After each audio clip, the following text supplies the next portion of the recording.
फानूस बनकर जिसकी हिफाजत हवा करे, वो शमा क्या बुझे जिससे रोशन खुदा करे। बिना परिवर्तन के भारत आगे नहीं बढ़ सकता।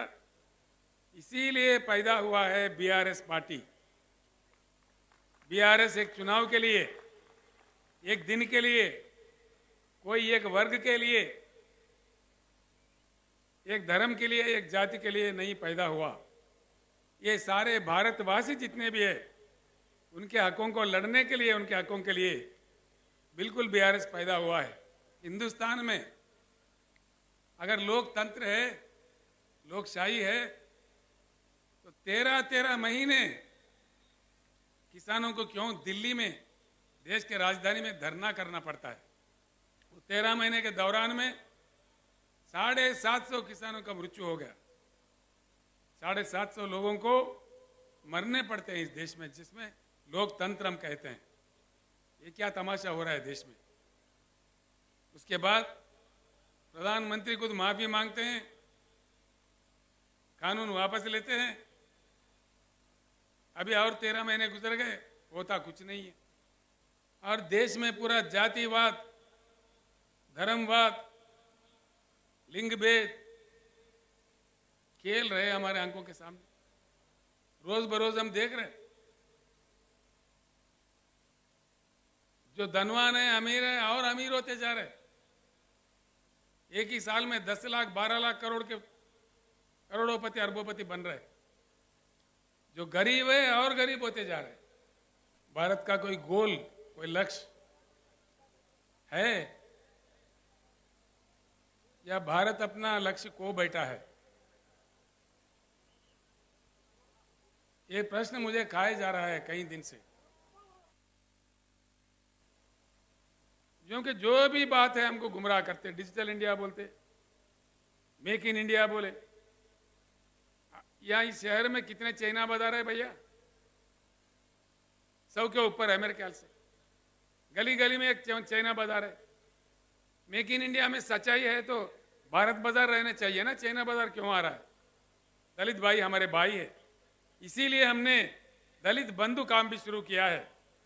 फडणवीस साहब, आप भी दलित बंधु शुरू करो। महाराष्ट्र में मैं महाराष्ट्र छोड़ दूंगा, किसी अन्य जगह जाऊंगा। दीजिए दलित बंधु। क्यों नहीं देते? जिस राज्य में अंबेडकर साहब का जन्म हुआ, पूरे देश के लिए, दुनिया के लिए उन्होंने काम किया। इसीलिए हमने अंबेडकर जी के यादगार में, उनके पूरे भारत में प्रतिष्ठावान 125 फुट वाला उनका मूर्ति वहां खड़ा किया हैदराबाद में। और अब हैदराबाद, तेलंगाना का जो मंत्रालय है, उसका नाम भी डॉक्टर BR अंबेडकर मंत्रालय रख दिया हमने। ये काम हमने किया है।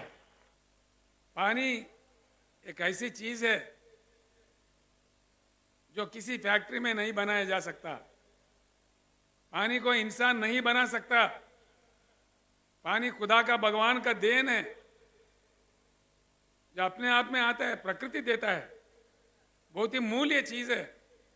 उसको बहुत सेफ तरीके से इस्तेमाल करने का विद्या कई देशों ने सीख लिया है, लेकिन हमारे देश में नहीं सीखते, ना समझते, ना सुनते। तो इसीलिए पानी का पूरी पॉलिसी बदलना चाहिए। बनने से पहले वहाँ का हालत भी महाराष्ट्र से भी बहुत बुरा था, बहुत ही बुरा था। दिन में 3 घंटा आता था करंट, किसी दिन तो आता ही नहीं था। आज तेलंगाना में हर किसी को, किसान समेत हर किसी को 24 घंटा उच्च गुणवत्ता वाला पावर मिलता है। किसान को तो फ्री मिलता है। 361 बिलियन टन का कोयला है, जो पूरे हिंदुस्तान को 150 साल तक 24 घंटा करंट देने के लिए सफिशिएंट है। 150 साल तक। ये आंकड़े मेरे नहीं है, ये कहानी मेरा नहीं है।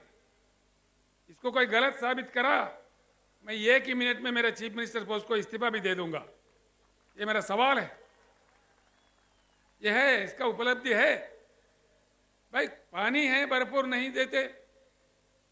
कोयला है, उससे 24 घंटा करंट दे सकते, क्यों नहीं देते भाई? क्या मजाक बना दिया?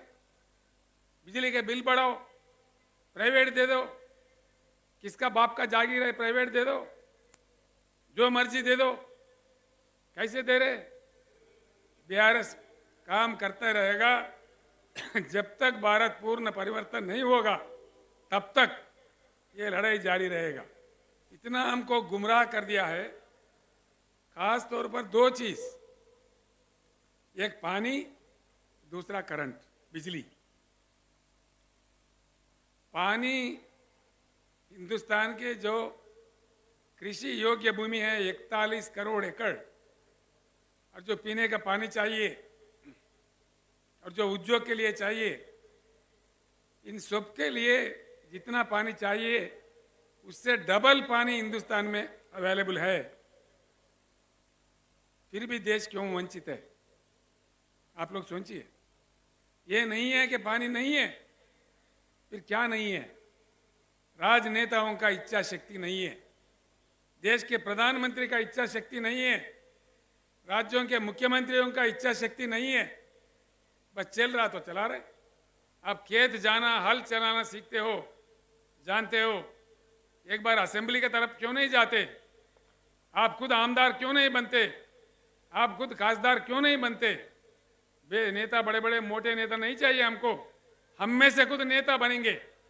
अगर आप साथ दो तो बिल्कुल हम खुद नेता बनेंगे। किसान भाइयों को मेरा एक अपील है, अगर आप नहीं कर पाओगे, मैं सारे महाराष्ट्र किसानों को यहां से आवाज दे रहा हूं, आगामी जिला परिषद चुनाव आपके हाथ में है। शहर के वोट नहीं रहते उसमें, पंचायत राज इलेक्शन बोले तो देहाती वोट है, सारे वोट हमारे हैं। सारे के सारे जिला परिषद पे गुलाबी झंडा लहरा दो। क्या क्या वाक्य नहीं आता मैं देखता हूं। यहाँ के उप मुख्यमंत्री देवेंद्र फडणवीस जी है, वो मुझे कह रहे थे, चंद्रशेखर जी आपका यहाँ क्या काम है, आप तेलंगाना संभालो। मैं बोला मैंने तेलंगाना संभाल लिया, देखते हैं, महाराष्ट्र में आ गया हूँ, मैं भारत में कहीं भी जा सकता हूँ। तेलंगाना का मॉडल मक्की का मक्की दे दो, मैं महाराष्ट्र छोड़ के मध्य प्रदेश चला जाऊंगा, मैंने बताया था।